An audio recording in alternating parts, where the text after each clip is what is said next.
तासगाव तालुक्यातील द्राक्ष हंगाम अंतिम टप्प्यात, दरात तेजी कायम.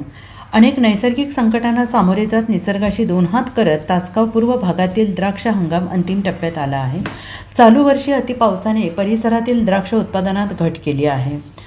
सुरुवातीपासूनच द्राक्षांना चांगला दर मिळाल्याने द्राक्ष बागायतदार समाधान व्यक्त करत आहेत. तासगाव तालुका द्राक्ष शेतीचे आगर म्हणून प्रसिद्ध आहे. येथील द्राक्ष उत्पादक शेतकरी निर्यातक्षम द्राक्ष तयार करतात, परंतु गेल्या 5 ते 6 वर्षांपासून निसर्गाशी दोन हात करत द्राक्ष शेती पिकवत आलेत.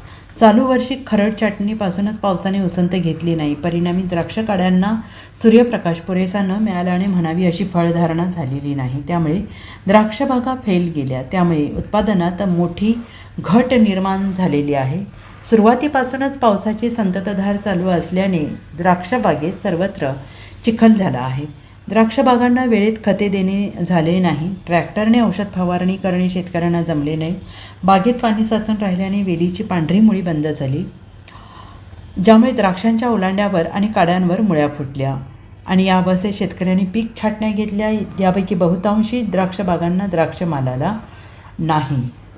अनेक द्राक्ष बागा फेल केल्या. त्यामुळे चालू वर्षी द्राक्ष उत्पादनात मोठ्या प्रमाणात घट निर्माण झाली. द्राक्ष उत्पादन कमी असल्याने द्राक्षमाल चांगल्या प्रतीचा तयार झाल्याने शेतकऱ्यांनी कमी भावात द्राक्षमाल दिला नाही. कमी उत्पादन असले तरी दरात तेजी असल्याने द्राक्ष बागायतदारातून समाधान व्यक्त होते आहे. परिसरातील द्राक्ष हंगाम अंतिम टप्प्यात आलेला आहे. Bureau report, SBN Marathi, Tasgaon.